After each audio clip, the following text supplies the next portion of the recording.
Mga kababayan, isang di kapani-paniwalang pangyayari ang naganap. Ito ba talaga ay isang ospital sa Asya? Mas moderno pa kaysa sa Norway. Iyan ang unang nasambit ng 72 taong gulang na si Eirik, isang Norwegian, sa loob ng isang operating room sa Maynila. Isang grupo ng 12 respetadong doktor mula sa Norway na ipinagmamalaki ang kanilang sistema ng pangangalagang pangkalusugan sa Scandinavia ay patungo sana sa isang kumperensyang medikal sa Singapore. Ngunit dahil sa isang malakas na bagyo sa West Philippine Sea, napilitan silang mag-emergency landing sa Ninoy Aquino International Airport kung saan nagsimula ang isang serye ng mga hindi malilimutang karanasan. Alam nyo ba, isang pandaigdigang autoridad sa heart surgery na may 40 taong karanasan ang natulala sa loob lamang ng 10 minuto matapos masaksihan ang teknolohiya sa isang operating room sa Pilipinas. Mula sa kahangahangang sistema ng ospital na kanilang naranasan hanggang sa 24 oras na serbisyong medikal na kanilang natuklasan sa mga lansangan, ito ang kanilang naging konklusyon. 30 taon na ako sa serbisyong medikal, ngunit ngayon lang ako nakakita ng ganitong bansa. Dapat matuto ang Norway sa Pilipinas. Ang mga salitang ito mula sa 61 taong gulang na dating ministro ng kalusugan ay yumanig sa buong Norway. Ano nga ba ang kanilang nakita sa Pilipinas? Bakit ang mga taong buong buhay na naniniwala na ang sistema ng pangangalagang pangkalusugan sa Scandinavia ang pinakamahusay sa mundo ay biglang humanga sa Pilipinas? Pakinggan natin ngayon ang detalyadong salaysay ni Jose Reyes, isang medical interpreter na nag-uugnay sa Pilipinas at Norway sa loob ng 15 taon at personal na nakasama sa bawat sandali ng kanilang paglalakbay. Magandang araw. Ako si Jose Reyes at sa loob ng 15 taon, nagtrabaho ako bilang isang medical interpreter sa pagitan ng Pilipinas at Norway. Nag-aral ako ng medisina sa Universidad ng Oslo, kaya't ang aking kaalaman sa sistema ng kalusugan ng dalawang bansa ang naging aking kalakasan. Marami na akong nagabayan na mga Norwegian na doktor sa mga pasilidad medikal sa Pilipinas, ngunit ang aking karanasan noong Oktubre ng nakaraang taon ang pinaka-espesyal sa aking buong karera. Nang araw na iyon, inihatid ko ang isang delegasyon ng 12 medikal na eksperto sa Oslo Airport. Ang kanilang average na edad ay higit sa 65 at karamihan sa kanila ay mga haligi ng komunidad medikal sa Norway. Kasama roon si Eirik na may 40 taong karera sa cardiology, si Ingrid, isang autoridad sa pediatrics at dating ministro ng kalusugan, at si Olaf, isang nangungunang neurosurgeon. Sila ay maituturing na mga yaman ng medisina sa Norway. Ang kanilang plano ay dumalo sa taunang Asia-Pacific Medical Conference sa Singapore. Sa orihinal na plano, hindi ko sila dapat makikita sa Pilipinas. Ngunit sa araw ng kanilang pag-alis, isang napakalakas na bagyo, isa sa pinakamalakas sa kasaysayan, ang nabuo sa West Philippine Sea at diretsyong tumatahak sa kanilang ruta. Ang eroplano ay nasa himpapawid na malapit sa timog silangang Asya, nang ideklarang masyadong mapanganib na magpatuloy. Ang pinakamalapit at pinakaligtas na paliparan na kayang tumanggap ng malaking eroplano ay ang Ninoy Aquino International Airport sa Maynila. Ipinaalam ng kapitan ang sitwasyon sa mga pasahero at pansamantalang bumalot ang tensyon sa loob ng eroplano. Hiting gabi na nang makatanggap ako ng agarang tawag. Isang institusyong medikal mula sa Norway ang humihiling ng aking serbisyo bilang interpreter para sa isang delegasyon na bigla ang mapapadpad sa Pilipinas. Agad akong nagtungo sa Naya para salubungin sila. Habang naghihintay ako sa labas ng arrival gate, hindi ko maiwasang kabahan. Tiyak na naabala sila sa biglaang pagbabago ng kanilang schedule at nag-alala ako na baka magkaroon sila ng hindi magandang unang impresyon sa Pilipinas. Ngunit ang aking mga alalahanin ay walang batayan. Nang bumukas ang pinto ng immigration, ang mga mukha ng mga doktor ay malayo sa aking inaasahan. Sa halip na inis o pagkadismaya, ang kanilang mga mukha ay puno ng pagtataka at pagkamangha. Ang unang lumapit sa akin ay si Eirik, ang cardiologist. "This airport is truly remarkable," sabi niya. "Mas moderno at malinis pa kaysa sa Oslo Airport." Habang ginagabayan ko sila, maingat kong tinanong kung ano ang labis nilang ikinahanga. Ang una nilang binanggit ay ang e-gate sa immigration.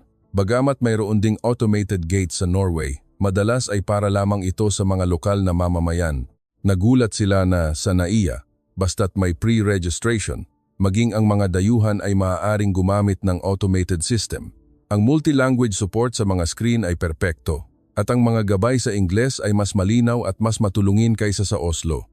Ang kanilang pangalawang sorpresa ay dumating sa baggage claim area. Ang conveyor belt ay tahimik at maayos ang pag-andar, at isang malaking screen ang nagpapakita ng real-time status ng kanilang mga bagahe. Ipinaliwanag ko na ang sistema rito ay idinisenyo upang maiwasan ang mga karaniwang problema tulad ng pagkaantala o pagkawala ng bagahe na madalas nilang maranasan sa Oslo.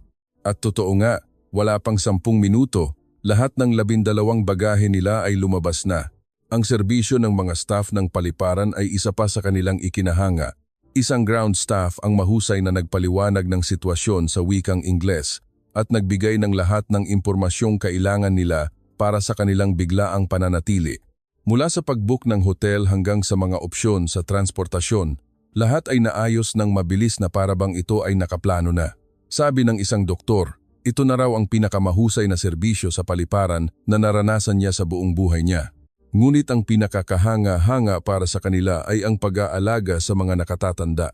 Nang mapansin ng isang staff na nahihirapang maglakad ang 75 taong gulang na si Olaf, agad siyang nagdala ng wheelchair. Hindi man lang nila ito hiniling, ngunit kusa itong ibinigay. Ang ganitong proaktibong pag-aalaga ay nagpaantig sa buong grupo, mula sa paggabay sa elevator hanggang sa pag-escort sa kanila sa lounge, at kahit sa pagbubuhat ng kanilang mga gamit, ang serbisyo ay pambihira. Ang mga pasilidad mismo ng paliparan ay pinuri nila. Ang mga banyo ay kasing linis ng sa isang hotel, at kumpleto sa mga charging station at komportableng waiting area. May libreng wifi na mabilis, kaya't agad nilang nabalitaan ang kanilang mga pamilya na ligtas silang nakarating. Ang lawak at pagkakaiba-iba ng mga brand sa duty-free ay hindi maikukumpara sa Oslo, ayon sa kanila. Habang papunta kami sa sasakyan, nagpatuloy ang kanilang paghanga. Habang sakay ng premium point-to-point 2P bus papuntang Makati, ang kanilang ikatlong sorpresa ay dumating. Ang bus ay dumating eksakto sa oras, at ang loob nito ay mas moderno pa kaysa sa anumang tren sa Norway. Maluwag at komportable ang mga upuan at halos walang ingay. Nagbibigay ang mga screen sa loob ng real-time na impormasyon sa biyahe, panahon at balita. Si Ingrid, ang 70 taong gulang na dating ministro ng kalusugan, ay paulit-ulit na tumatango at sinabing mas komportable pa ito kaysa sa airport train sa Oslo. Sa loob lamang ng ilang oras na karanasan sa paliparan at sa biyahe, ang pananaw ng grupo sa Pilipinas ay ganap na nagbago. Ang kanilang dating pag-aalala at kaba ay napalitan ng pananabik para sa kanilang mga susunod na araw sa bansa. Nakahinga ako ng maluwag. Alam kong sa mga susunod na araw, maipapakita ko sa kanila ang tunay na ganda ng Pilipinas. Ngunit hindi ko pa alam noon na ang mga susunod na karanasan ay babago maging sa kanilang pananaw sa medisina.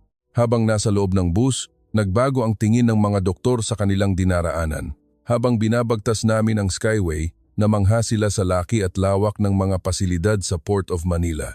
Ang mga container ay maayos na nakasalansan at ang mga crane ay walang tigil sa paggalaw, isang eksenang ibang-iba ang antas kumpara sa daungan ng Oslo. Ang infrastruktura ng daungan ng Norway ay napag-iwanan na, sabi ng isang doktor habang pinapanood ang 24 oras na automated system. Pagpasok namin sa Makati Central Business District, nagsimula ang kanilang tunay na pagkamangha. Ang tanawin ng mga nagtataasang gusali at kondominium ay walang katapusan, isang bagay na bihirang makita sa Norway. Ngunit higit pa sa dami ng matataas na gusali, ang mas nakapukaw ng kanilang pansin ay ang sistematikong urban planning. Bawat bloke ay may sapat na luntiyang espasyo, at ang mga istasyon ng transportasyon at mga shopping center ay abot kamay lang. Si Eric, na may karanasan din sa industriya ng konstruksyon, ay nagsabing mahirap itong gawin sa Norway. Pati ang daloy ng trapiko sa mga kalsada ay ikinagulat nila. Kahit na rush hour sa gabi at maraming sasakyan, hindi ito gaanong masikip at tuloy-tuloy ang daloy sa mga pangunahing daan ng Makati. Maayos ang paglipat-lipat ng linya at may mga nakalaang bus lane na perpektong ipinatutupad na nagtitiyak na ang pampublikong transportasyon ay nakakarating sa oras. Para sa kanila, nasanay sa araw-araw na traffic jam sa Oslo, ito ay isang himala. Lalong humanga si Ingrid sa Advanced Traffic Management System.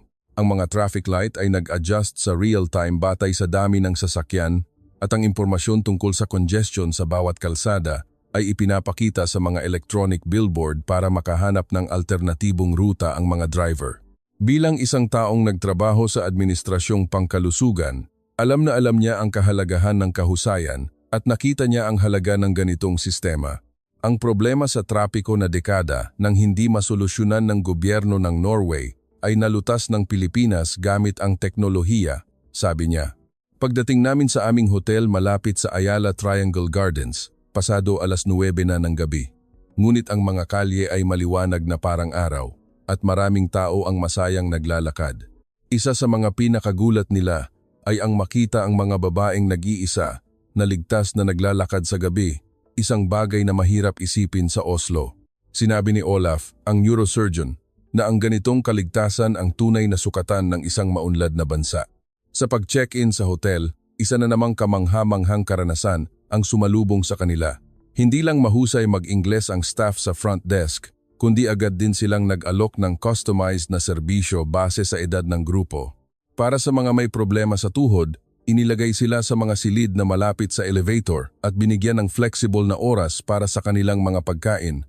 Ang ganitong antas ng atensyon ay bihirang maranasan kahit sa mga 5-star hotel sa Norway. Ang pinaka-impresibo ay ang serbisyo ng concierge. Naunawaan nila ang biglaang sitwasyon ng grupo at agad na nagmungkahi ng itinerary para sa mga susunod na araw. Hindi lang mga pangunahing tourist spot sa Metro Manila ang kanilang inirekomenda, kundi pati na rin ang impormasyon tungkol sa mga kalapit na pasilidad medikal. Nag-alok pa silang tumawag sa organizer ng kumperensya sa Singapore para tulungan sila sa pag-rebook. Dahil sa ganitong serbisyo, naramdaman ng mga doktor na ang Pilipinas ay isang espesyal na bansa. Sa loob ng elevator paakyat sa kanilang mga kwarto, narinig ko ang kanilang usapan. Ang dating kaba noong nalaman nilang mag-emergency landing sila ay ganap nang nawala. Sinasabi pa nila na masuwerte sila at magkakaroon sila ng ilang araw para manatili sa Pilipinas. 40 taon na akong naglalakbay sa buong mundo, sabi ni Eric. Pero ngayon lang ako nakaramdam ng ganito karami sa maikling panahon mula paliparan hanggang hotel. Ang kanilang mga kwarto ay higit pa sa kanilang inaasahan. Maluwag, malinis at may mga safety handrail sa banyo para sa mga nakatatanda. Ang taas ng kama ay tama lang, kaya't kahit ang mga may problema sa tuhod ay komportableng makakagamit. Sa bawat detalye, ramdam nila ang pagiging maalaga ng mga Pilipino. Habang pinagmamasdan ang city lights ng Makati mula sa bintana, sinabi nilang sabik na sila para sa kinabukasan. Hindi lang para mamasyal, kundi para maranasan mismo kung paano gumagana ang sistema ng kalusugan ng Pilipinas. Nang marinig ko ito, binago ko ng kaunti ang plano para sa susunod na araw. Naisip kong mas makabuluhan kung dadalhin ko sila sa isang lugar kung saan mararanasan nila ang totoong eksena ng medisina sa Pilipinas kaysa sa mga karaniwang pasyalan. Nang unang gabi, habang naghahapunan sa lobby, pinag-usapan nila ang kanilang mga karanasan. Mula sa kahusayan ng paliparan, sistematikong urban planning, modernong sistema ng transportasyon, ligtas na kapaligiran, at higit sa lahat, ang kabaitan ng mga tao. Sa loob lamang ng ilang oras, lubos na nagbago ang kanilang pananaw sa Pilipinas. Lahat sila ay sabik na naghihintay kung anong mga sorpresa pa ang nag-aantay sa kanila kinabukasan. Kinabukasan, pagkatapos ng almusal, nagsimula na ang aming paglalakbay sa Maynila. Iminungkahi kong subukan naming sumakay sa MRT. Noong una, nag-aalangan sila. Sanay sila sa mga pribadong sasakyan at hindi pamilyar sa pampublikong transportasyon kaya't inakala nilang mahihirapan sila. Ngunit ipinaliwanag ko na para makita ang tunay na Pilipinas, mahalagang maranasan ang araw-araw na ginagamit ng mga mamamayan. Pagpasok pa lang namin sa istasyon ng MRT sa Ayala, nagsimulang magbago ang kanilang mga ekspresyon. May mga escalator mula sa pasukan, kaya hindi na kailangang umakyat at bumaba ng hagdan. Nang mapansin ng isang pasahero na nahihirapang maglakad si Olaf, kusa siyang lumapit at itinuro ang lokasyon ng elevator. Humanga sila sa kusang pagtulong kahit hindi hinihiling. Pagbaba namin sa platform, namangha sila sa kalinisan ng istasyon. Ibang-iba ito sa luma at madilim na mga subway sa Oslo. Ang mga pader at sahig ay malinis, maliwanag ang ilaw, at hindi mo aakalaing nasa ilalim ka ng lupa. Puno ng mga signage sa Filipino at Ingles, kaya't madali para sa isang dayuhan na mag-navigate. Pagdating namin sa platform, rush hour, kaya maraming tao. Ngunit sa gitna ng siksikan, mayroong isang kahanga-hangang kaayusan. Lahat ay natural na pumipila ng dalawang linya, sumusunod sa mga marka sa sahig. Ito ay isang tanawin na hindi nila nakikita sa Oslo, kung saan normal ang nag-uunahan sa pagsakay. Nang dumating ang tren, isa pang kamanghamanghang eksena ang bumungad. Pagbukas ng pinto, ang mga tao ay gumilid para bigyan ng daan ang mga bababa. Nang makalabas na ang lahat, saka sila pumasok ng maayos. Walang nag-utos, ngunit lahat ay sumusunod sa ganitong asal. Ang ganitong kamalayang sibiko ay dapat matutunan ng mga Norwegian, sabi ni Eirik. Sa loob ng tren, namangha rin sila sa kalidad nito. Komportable ang mga upuan at may mga handrail na may iba't ibang taas para sa mga taong may iba't ibang tangkad. Ngunit ang pinakagulat nila ay ang kalinisan. Walang kahit isang basura sa sahig at ang mga upuan ay maayos. Walang graffiti o sira-sirang pasilidad. Habang nakaupo at nagmamasid, nasaksihan namin ang isang eksenang nakaantig sa kanila.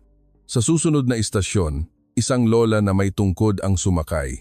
Agad na may ilang taong nag-alok ng kanilang upuan. Nagpasalamat ang lola at umupo.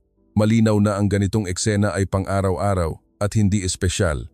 Si Olaf, ang pinakamatanda sa amin, ay naluha.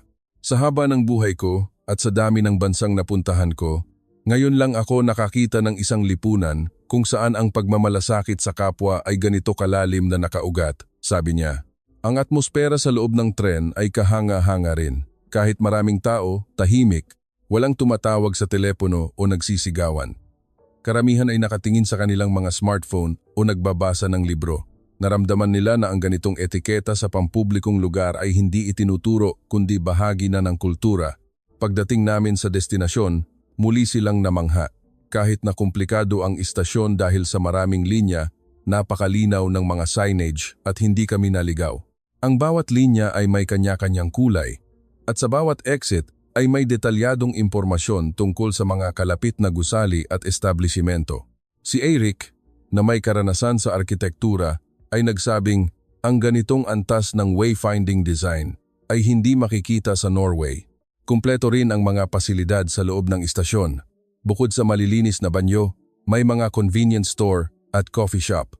Mayroon ding mga waiting area kung saan maaaring magpahinga sandali. Malinaw na ang MRT ay hindi lang isang transportasyon, kundi isang espasyong panlipunan. Hanggang sa paglabas namin, hindi tumigil ang kanilang paghanga. Sa pampublikong transportasyon pa lang, malalaman mo na ang antas ng isang bansa, sabi nila.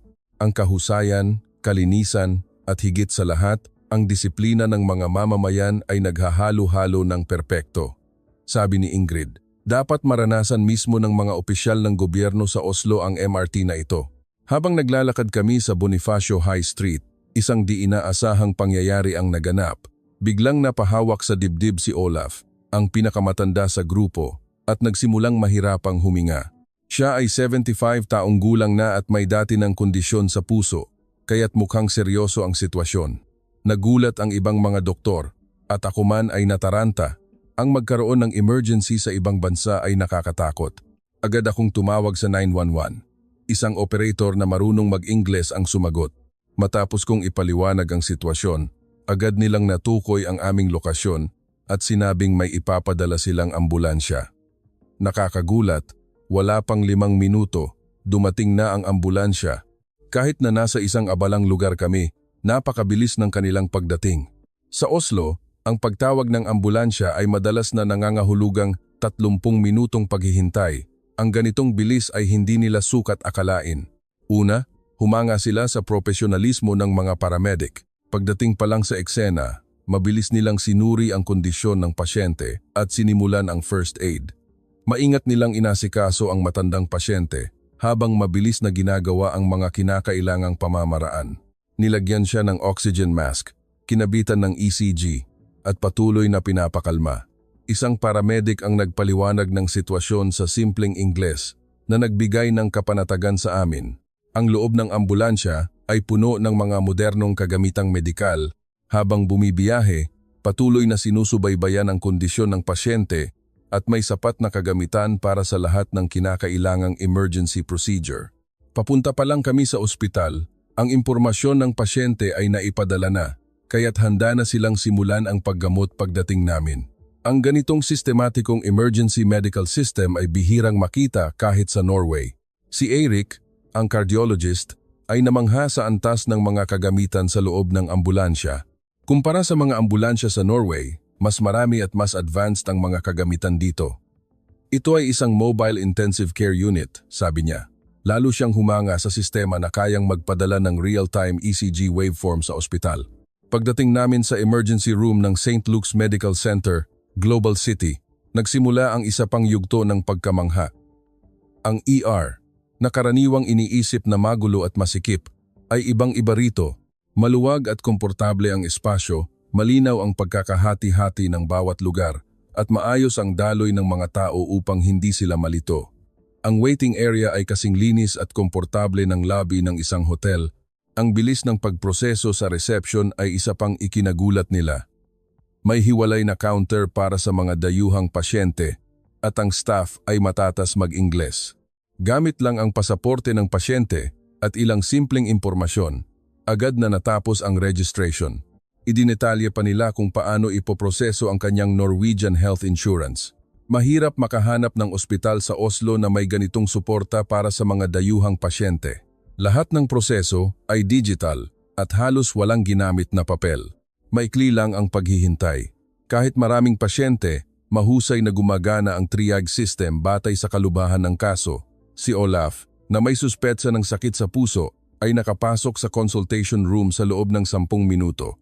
Habang naghihintay, isang nurse ang regular na lumalabas para tingnan ang kalagayan ng mga pasyente at ipaliwanag ang sitwasyon sa mga kasama na nakabawa sa aming kaba. Pagpasok sa consultation room, lalo pang nagulat ang mga kasamang doktor. Ang attending physician mismo ang bumaba sa ER para suriin si Olaf. Sa Norway, karaniwan ay mga resident doctor ang unang tumitingin, ngunit dito, isang espesyalista agad ang humawak sa kaso. Ang husay at karanasan ng doktor ay pambihira. Mayroon siyang training sa Germany, kaya't naipaliwanag niya ang mga medical terms sa German. Nakipag-usap siya kay Eirik sa isang profesional na antas, na parang nasa isang international conference. Ang bilis ng mga pagsusuri ay talagang nakakagulat. Ang ECG at blood test ay ginawa mismo sa loob ng consultation room at ang resulta ng dugo ay lumabas sa loob ng 30 minuto. Nang sabihing kailangan ng heart ultrasound, nag-alala kami, ngunit agad kaming dinala sa examination room ng walang appointment. Sa Oslo, ang pag-book ng 2D echo ay inaabot ng 2 linggo, ngunit dito ay nagawa ito agad-agad sa ER. Ang mga kagamitan sa examination room ay lahat bago, at inalagaan nila ang pasyente para maging komportable. Ang atmosfera ay mainit, at ang technologist ay naging napakabait sa matandang pasyente. Ipinaliwanag niya ang bawat hakbang ng proseso para hindi kabahan si Olaf. Lahat ng pagsusuri ay natapos sa loob ng 1 oras at ang mga resulta ay agad na nakita. Ang pinakagulat ng mga doktor ay ang AI-powered Diagnostic Support System. Isang AI ang sumuri sa ECG at ultrasound images upang tulungan ang doktor sa kanyang diagnosis. Ang ganitong teknolohiya na nasa research stage pa lang sa Norway ay aktwal na ginagamit na sa totoong klinikal na sitwasyon. Sa kabutihang palad, ang mga resulta ay hindi malubha. Ito ay isang pansamantalang arrhythmia dahil sa pagod sa biyahe at di pamilyar na kapaligiran na maaaring gamutin sa pamamagitan ng gamot at sapat na pahinga. Gayunpaman, iminungkahi ng doktor na mas mabuting mag-obserba ng 1 araw dahil sa kanyang edad. Inalok na i-admit siya, ngunit sinabi ni Olaf na ayos lang siya at humiling na lang ng reseta. Sa pagkuha ng reseta sa parmasya, isa na namang magandang karanasan ang kanilang natunghayan. Maingat na sinuri ng parmasyutiko ang edad ng pasyente, ang kanyang mga kasalukuyang gamot, at tiningnan kung may posibleng drug interactions. Nang ipakita namin ang listahan ng mga gamot na iniinom niya sa Norway, sinuri niya ang bawat sangkap at tiniyak na ligtas itong isabay sa bagong reseta. Nagprint pa siya ng mga tagubilin sa pag-inom na nakasulat sa Ingles at nagreseta ng dagdag na gamot para sa kanyang pag-uwi sa Norway. Sa pagbabayad, dumating ang kanilang huling pagkabigla. Ang kabuuang bayarin ER consultation, iba't ibang pagsusuri, at mga gamot ay halos 1/5 lang ng babayaran nila sa isang ospital sa Norway. Walang dagdag na singil dahil dayuhan sila. Sa katunayan, binigyan pa sila ng diskwento dahil sa edad ng pasyente. Sinabi ni Eric, ang ganitong makatwirang halaga ng serbisyong medikal ang tunay na diwa ng isang welfare state.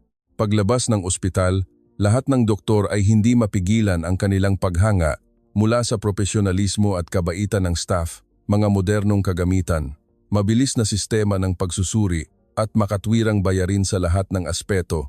Nalampasan nito ang Norway. Sinabi ni Ingrid, maraming dapat matutunan ang sistema ng kalusugan ng Norway mula sa Pilipinas. Idiniin niya na ang pag-aalaga sa mga dayuhang pasyente at ang mabilis na sistema ng pagsusuri ay dapat na agad na i-adopt.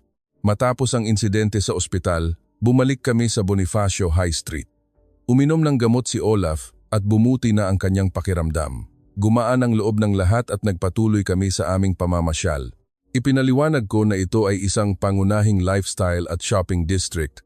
Ngunit noong una, hindi sila gaanong interesado. Inakala nilang isa lang itong ordinaryong lugar.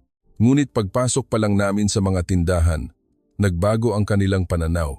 Una, napansin nila ang disenyo ng buong lugar. Ito ay isang pedestrian-friendly na lugar, kaya't maaari kang maglakad ng komportable nang hindi nag-aalala sa mga sasakyan. Ang mga bangketa ay malapad at patag, kaya't kahit ang mga nakatatanda ay madaling makalakad. Puno ito ng mga bench para makaupo anumang oras at ang mga pampublikong banyo ay malinis. Pumasok kami sa isang tindahan ng mga kagamitang medikal at doon nila naranasan ang unang sorpresa. Hindi lang ito isang lugar para magbenta, kundi isang experience space. Nakita nila ang mga pinakabagong kagamitang medikal na aktwal na gumagana at isang profesional na staff ang nagbigay ng detalyadong paliwanag. Mula sa mga blood pressure monitor hanggang sa mga portable ECG machine, mga kagamitang sa ospital lang nila nakikita sa Norway ay mabibili ng publiko rito. Ang serbisyo ng mga tindero ay kahanga-hanga. Nang malaman nilang mga doktor sila mula sa ibang bansa, hindi sila nailang at natural na nakipag-usap sa Ingles. Ang kanilang paliwanag tungkol sa mga kagamitan ay profesional at hindi sila namimilit magbenta. Ilan sa mga doktor ay bumili ng mga kagamitan para sa kanilang mga klinika at sinabing sana ay may ganitong serbisyo rin sa Oslo. Sunod, pumunta kami sa isang parmasya at doon sila nakaranas ng isa pang pagkabigla. Hindi lang dahil may mga 24 oras na parmasya, kundi dahil sa dami ng mga gamot na mabibili ng walang reseta. Ang mga gamot na nangangailangan ng reseta ng doktor sa Norway ay ibinebenta rito bilang over-the-counter. Ang lalo nilang ikinahanga ay may naka-duty na parmasyutiko na maaaring magbigay ng payo kung anong gamot ang angkop para sa kanilang mga sintomas. Ang serbisyong ito, na hindi lang nagbebenta ng gamot kundi nagbibigay din ng simpleng konsultasyong pangkalusugan, ay labis nilang hinangaan. Para sa tanghalian, pumasok kami sa isang restaurant na madalas puntahan ng mga doktor at nurse mula sa kalapit na ospital. Ang interior ay moderno ngunit may kalmadong atmosfera. Sa menu, detalyadong nakasulat ang nutritional information at mga benepisyo sa kalusugan ng bawat putahe. Isinasaalang-alang ng staff ang edad ng mga matatanda sa grupo at nagmungkahi ng mga pagkaing madaling tunawin at inalok pa na bawasan ang asin sa kanilang pagkain. Nang dumating ang pagkain, lahat sila ay napahanga. Hindi lang masarap kundi balanseng-balanse rin ang nutrisyon. Ipinaliwanag ng staff ang mga sangkap at paraan ng pagluluto ng bawat ulam, pati na ang mga benepisyo nito sa kalusugan. Sinabi ni Eric, ang ganitong karanasan sa pagkain ay isang uri ng edukasyong pangkalusugan. Sa pamamagitan ng pagkain, naramdaman nila ang mataas na kamalayan ng Pilipinas tungkol sa kalusugan. Habang naglalakad, napadaan kami sa isang unibersidad na may kaakibat na ospital. Sa pasukan pa lang, isang guide ang bumati sa amin sa Ingles. Nang malaman niyang mga doktor kami, binigyan niya kami ng espesyal na tour sa loob ng ospital. Malinaw ang konsepto ng bawat departamento at madaling mahanap ang mga lugar dahil sa mga malinaw na signage. Ang pinakaimpresibo para sa kanila ay ang mga pasilidad para sa pasyente. Bawat palapag ay may maluwag at komportableng waiting area na may libreng tubig at tsaa. Maaari kang magpahinga anumang oras. Sa mga ospital sa Oslo, mahirap makahanap ng ganitong espasyo dahil mas inuuna ang mga consultation room. Sa aming pagbisita sa operating room, doon naranasan ng mga doktor ang pinakamalaking pagkabigla. Nasaksihan nila ang isang robotic-assisted surgery system na aktwal na ginagamit. Mula sa isang console, maingat na kinokontrol ng siruhano ang mga robotic arm para sa isang operasyon na nangangailangan ng milimetrong katumpakan. Si Eric, na 40 taon ng cardiologist, ay nagsabing ngayon lang siya nakakita ng ganito ka-precise na sistema ng operasyon. Maging ang surgical lighting at air purification system ay moderno na idinisenyo upang mabawasan ang panganib ng infection. Sa mga ward, namangha sila sa Advanced Patient Monitoring System. Ang data ng pasyente mula sa bawat kama ay real-time na ipinapadala sa isang central monitor at isang AI ang nag-aalerto kung mayroong anumang abnormalidad. Ang teknolohiyang ito, na hindi pa naipapatupad sa Norway, ay aktwal na nagliligtas ng buhay. Gabi na nang lisanin namin ang ospital at nakita namin ang isa pang mukha ng Metro Manila. Sa iba't ibang sulok, may mga medical student na nag-aaral. Sa mga coffee shop at fast food chain, nakikita silang seryosong nag-aaral at nagdidiskusyon.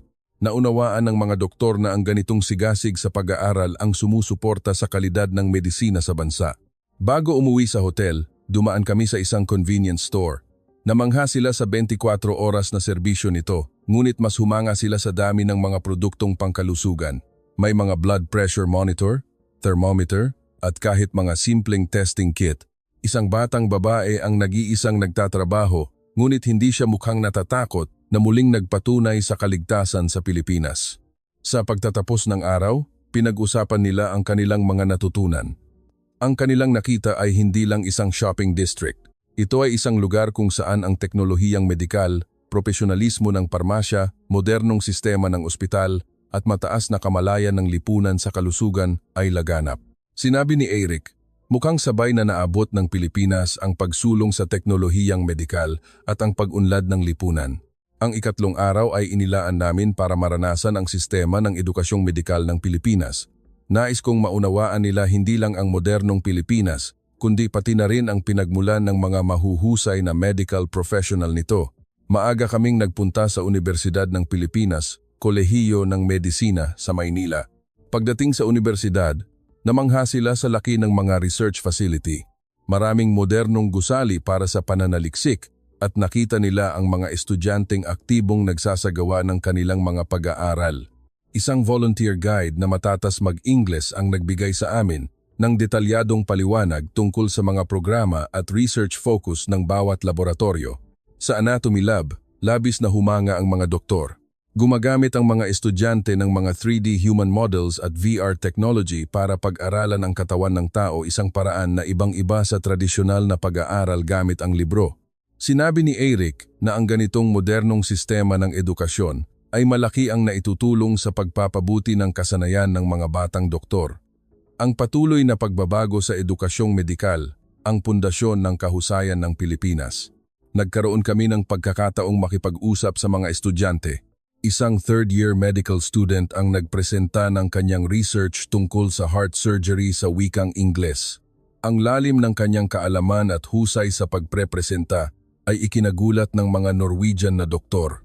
Kumpara sa mga medical students sa Norway na kaedad niya, mas propesyonal at malalim ang kanyang pag-unawa. Ang tanghalian ay sa cafeteria ng Philippine General Hospital, kung saan sabay-sabay kumakain ang mga staff at estudyante. Nakita nila ang natural na pagpapalitan ng kaalaman sa pagitan ng mga henerasyon. Mga senior na doktor na nagtuturo sa mga mas bata at mga estudyanteng aktibong nagtatanong.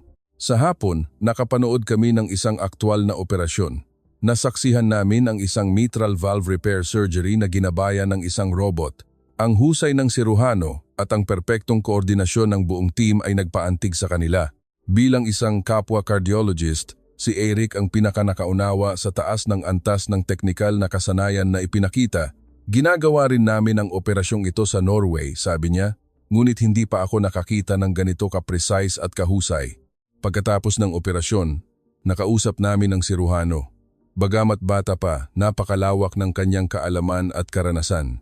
Ang mga batang doktor na tulad niya ang nag-aangat sa antas ng medisina ng Pilipinas sa buong mundo. Gabi na, binisita namin ang medical library ng universidad. Bukas ito 24 puntuan at nakita namin ang mga estudyanteng nag-aaral hanggang hating gabi. Kumpleto ito sa mga pinakabagong medical journal at mga klasikong libro. Ang ganitong infrastruktura para sa pag-aaral ang nagluluwal ng mga mahuhusay na propesyonal pabalik sa hotel Sinabi ng mga doktor na ang araw na ito ang pinakatumatak sa kanila.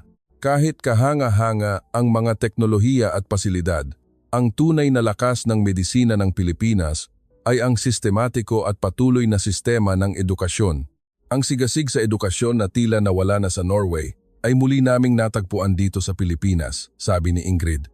Ang pagsulong ng teknolohiya habang hindi pinababayaan ang paghubog ng mga talento iyon ang tunay na sukatan ng isang bansang nangunguna sa medisina. Sa ika-4 na araw, dumating ang balita na humina na ang bagyo at ligtas nang maglakbay papuntang Singapore. Sa wakas, makakapunta na sila sa kanilang orihinal na destinasyon.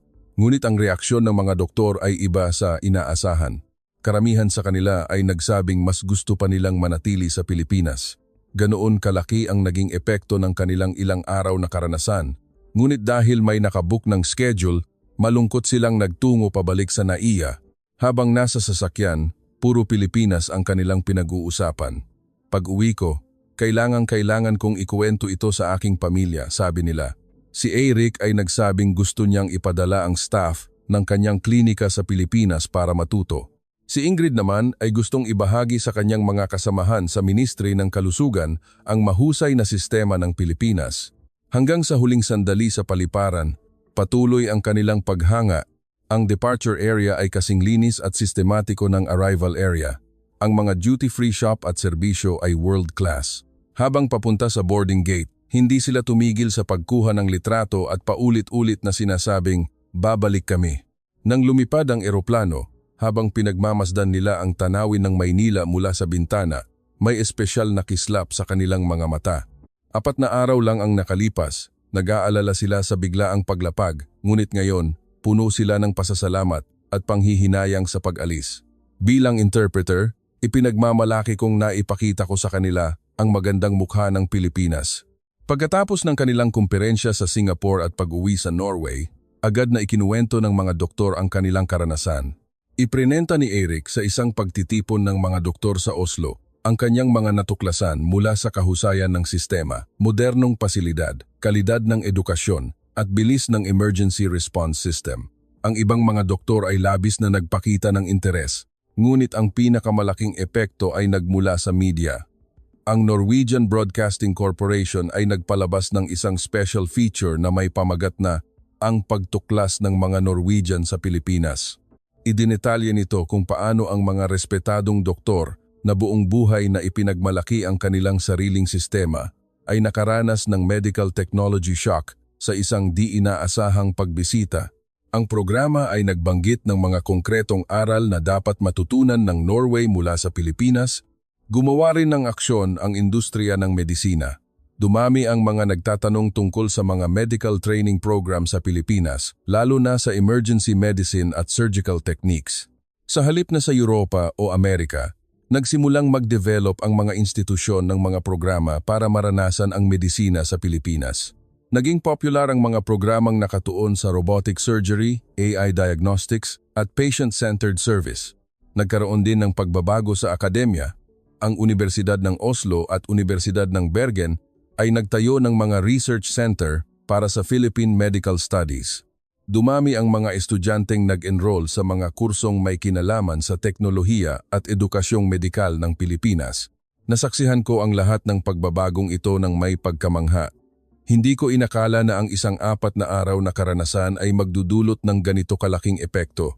Dahil taos-puso ang kanilang paghanga, naipasa nila ang kanilang sinseridad sa maraming tao. Ilang buwan ang lumipas, muli akong naggabay sa isang medical tour papuntang Pilipinas. Nakakagulat, 3 sa mga doktor na kasama sa orihinal na grupo ang gustong bumalik, kasama ang kanilang mga pamilya at kasamahan. Dinala ni Eric ang kanyang asawa at anak. Si Ingrid ay kasama ang kanyang mga apo. Si Olaf ay kasama ang kanyang anak na babae at manugang. Pagkikita namin muli sa paliparan, para silang umuwi sa kanilang sariling bayan. Pagpasok pa lang sa NAIA, masaya nilang ikinukwento sa kanilang mga pamilya ang kanilang mga alaala. Ang e-gates na dati nilang ikinagulat ay gamay na nila ngayon. Ang kanilang mga pamilya ay humanga rin sa kalinisan at sistema ng paliparan.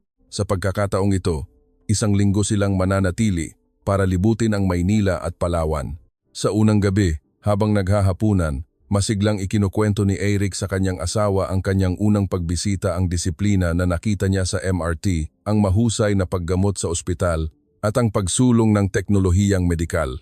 Kinabukasan, dinala ni Ingrid ang kanyang mga apo sa Universidad ng Pilipinas, Kolehiyo ng Medisina. Ang mga bata ay nagpakita ng malaking interes. Tingnan ninyo, sabi ng kanilang lola. Ang Pilipinas ay nagpapanatili ng tradisyon habang patuloy na nag-innovate. Ito ang dapat ninyong matutunan. Pagkatapos ng ilang araw sa Maynila, lahat ng pamilya ay nahulog ang loob sa Pilipinas. Ang mga nakababatang miyembro ng pamilya na noong unay nag-iisip na baka eksaherado lang ang kanilang mga lolo, ay naintindihan na ang lahat nang maranasan nila ito mismo. Sabi pa ng iba, mas kahanga-hanga pa ito kaysa sa mga kwento. Sa kanilang biyahe papuntang Palawan, patuloy ang kanilang paghanga. Ang kaginhawahan at kalinisan ng local airline, ang ganda ng mga tanawin mula sa bintana. Ang anak ni Eric na isang arkitekto ay nagpakita ng malaking interes sa urban planning at infrastruktura. Sa Palawan, isa na namang mukha ng Pilipinas ang kanilang nakita, ang ganda ng El Nido, ang linaw ng tubig sa Coron, at ang misteryo ng underground river. Iba ang alindog nito kumpara sa Maynila, ngunit ang kabaitan ng mga tao at ang kalinisan ng lugar ay pareho. Muli silang namangha na ang buong bansa ay pinamamahalaan sa ganitong antas. Sa huling gabi, nagkaroon kami ng paalamang salo-salo. Sinabi ng mga doktor na ang kanilang di sinasadyang pagdating sa Pilipinas, 6 na buwan na, ang nakalipas ay ang pinakamaswerteng pangyayari sa kanilang buhay. Binago nito ang kanilang pananaw, at ngayon, mas masaya sila na maibahagi ang karanasang iyon kasama ang kanilang mga pamilya. Habang nagpapaalam sa NAIA, sinabi ko sa kanila na ito na ang pinakamasarap na sandali sa aking 11 naong karera bilang interpreter. Ang isang di sinasadyang pagkikita ay naging daan para maipakita ang tunay na halaga ng Pilipinas at palalimin ang pagkakaunawaan sa pagitan ng mga bansa. Nagpasalamat din sila sa akin at nangakong babalik muli. Habang pinapanood ko ang kanilang eroplanong papalayo, inisip ko ang mga pagbabago sa loob ng 6 na buwan. Nakakamangha kung paano nabago ng isang pagkakataon ang napakaraming bagay. Nagbago ang pananaw ng lipunan ng Norway sa Pilipinas at dumami ang tunay na ugnayan. Natutunan ko na ang taos-pusong koneksyon sa pagitan ng mga tao ang nagdudulot ng pinakamalaking pagbabago. Sana, mas marami pang Norwegian ang bumisita sa Pilipinas at maranasan ang tunay nitong ganda, at ako, patuloy na magsisilbing tulay sa pagitan ng dalawang bansa. Nais kong malaman ng mas maraming tao na ang kahusayan ng Pilipinas ay hindi nagmumula sa engrandeng anunsyo, kundi sa maliliit na pag-aalaga sa pang-araw-araw, sa mga sistematikong proseso, at higit sa lahat, sa isang kulturang nagpapahalaga sa kapwa. Hanggang ngayon, regular pa rin akong naggabay sa mga medical na profesional mula sa Norway papuntang Pilipinas. Marami sa kanila ay narinig ang kwento ng mga doktor na iyon, at lahat sila ay umuuwi na may parehong paghanga. Ang Pilipinas ay hindi nagbago. Ganito na talaga ito. Ngayon lang kinikilala ng mundo ang tunay nitong halaga.